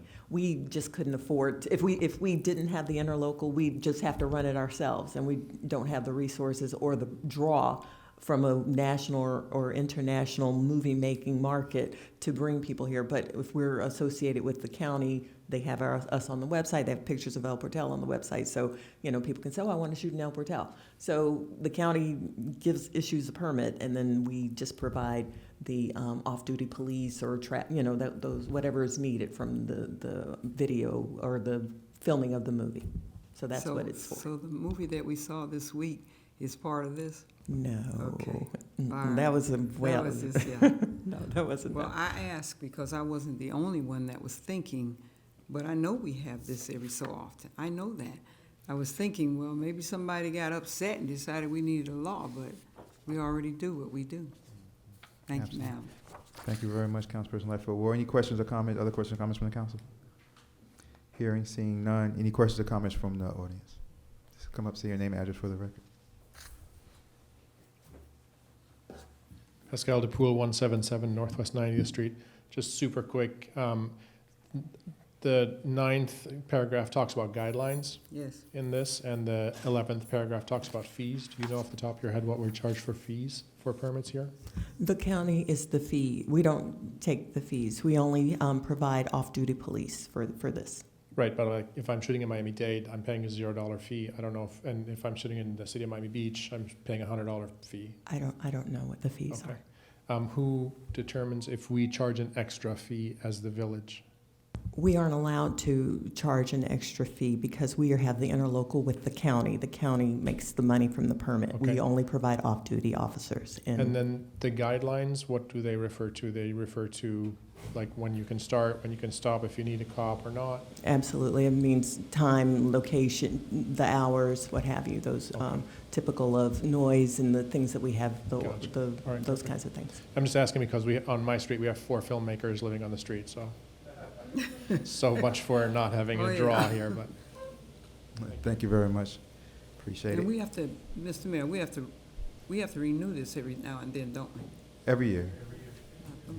Mm. Any other questions or comments from the audience? Hearing, seeing none. Do I have a motion? Motion to approve, when we did like this, I thought you were, you were fixing that beautiful hair of yours. I see you, my brother. Motion to approve G5. Motion by Vice Mayor Perella, second. Second. Second by Councilperson Urban. Madam Clerk, may I please have a roll call? Roll call, Councilperson Lightfoot Ward, Oh, yes. Councilperson Urban, Yes. Vice Mayor Perella. Yes. Mayor Nicholson. Yes. Motion passes 4-0. Thank you very much. Madam Manager, you're up with your report. Okay, I'm going to be brief. My manager's report for February 2024 is on the village website, but I just want to give everyone just an update about what's happening in Tallahassee with our legislative asks. As reported, we did not make it through to any budget lists that were presented to the House or the Senate. We got cut off pretty early. But our legislative team says that we still got a shot at it. We went through this process last year, and the same thing happened.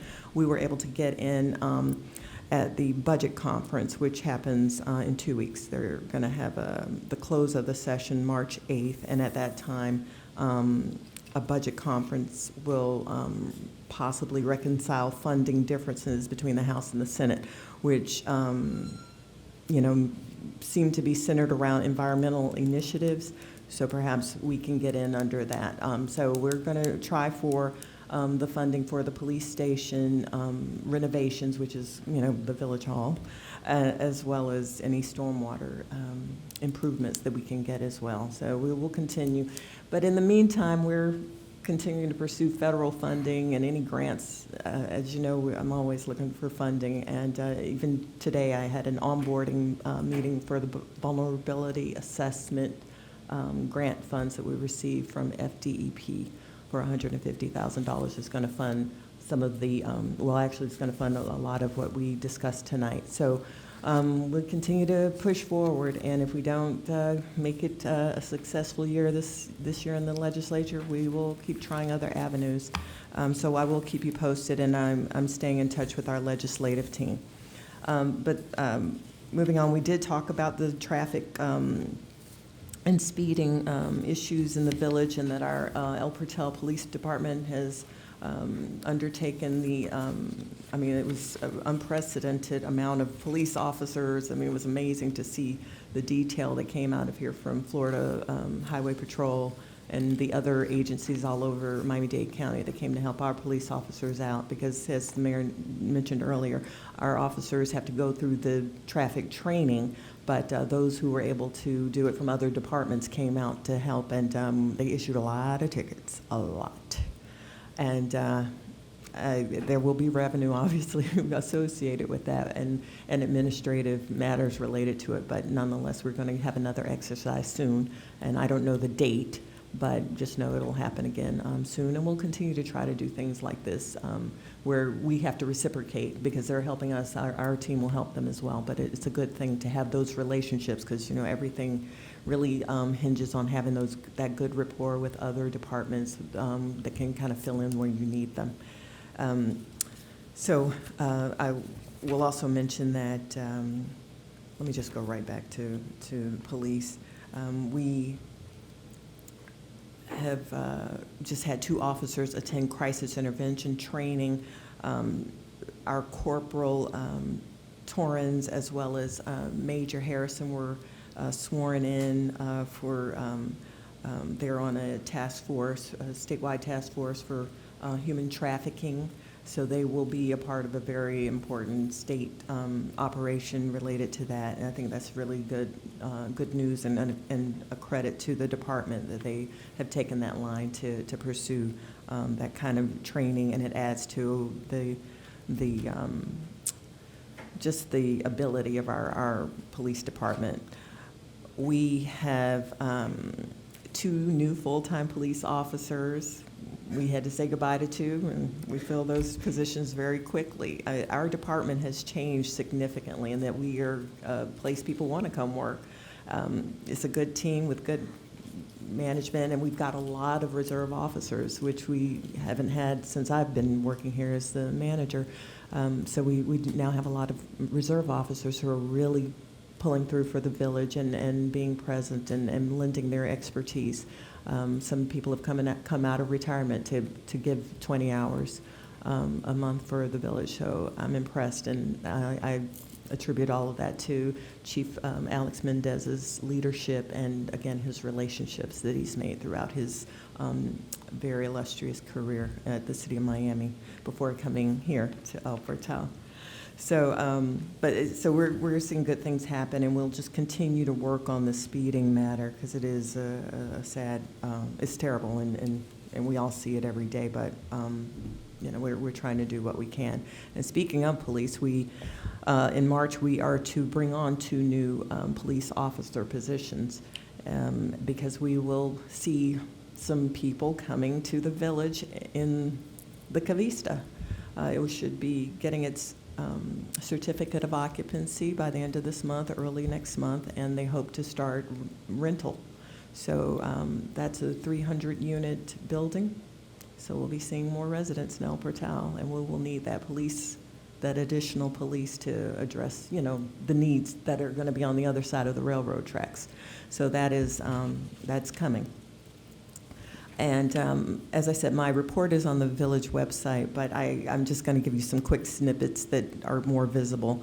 I understand the FPL LED light conversion is underway. We have 151 FPL-owned street lights. That's most of our street lights are owned by FPL and maintained, and so they're doing the conversion. They were to do a 3,000 Kelvin warm yellow light conversion. I'm getting reports that not all of the lights are matching what we ordered.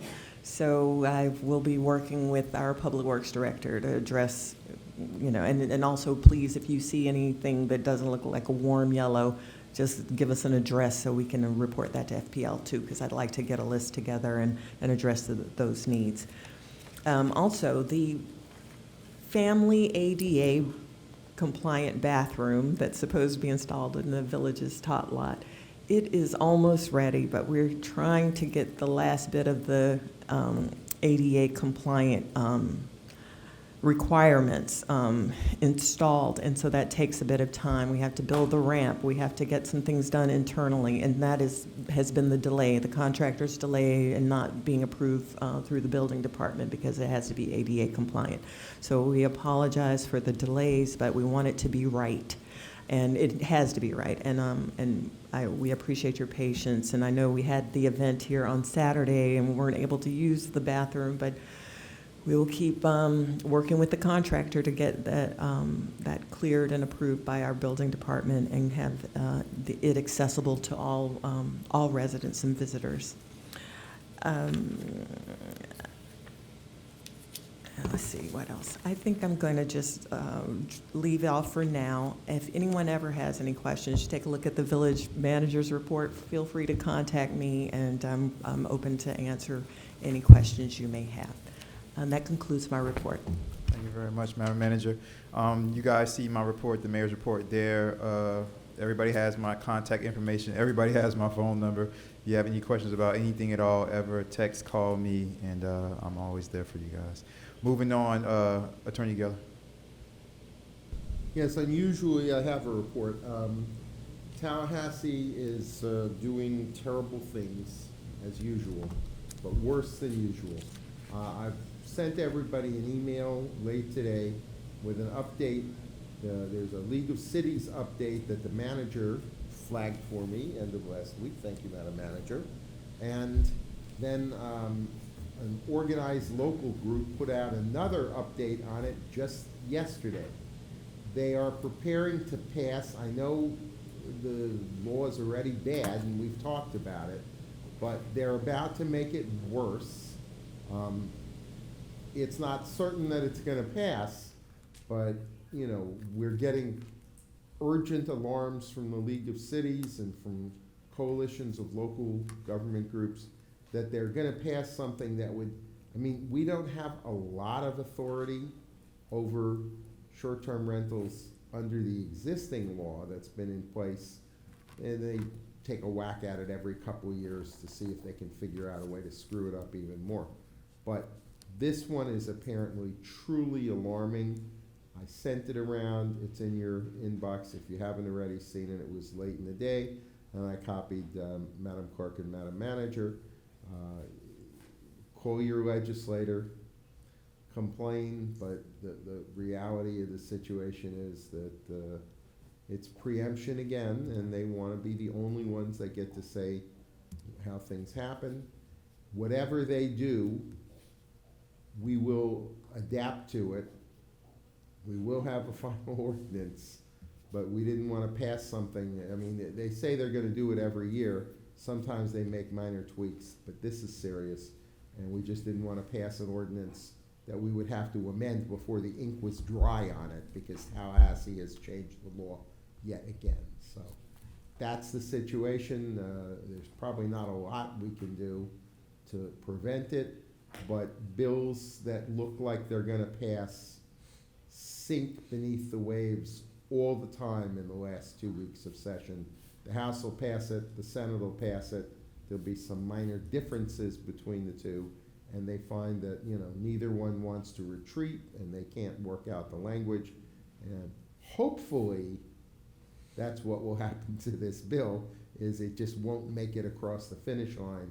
But if it does, we'll get a report on it, exactly what it says to you, and we will draft around it, and we will do whatever we can to try to protect the residents of this village, but also protect the property rights of people who own property and are trying to use that property to turn a profit.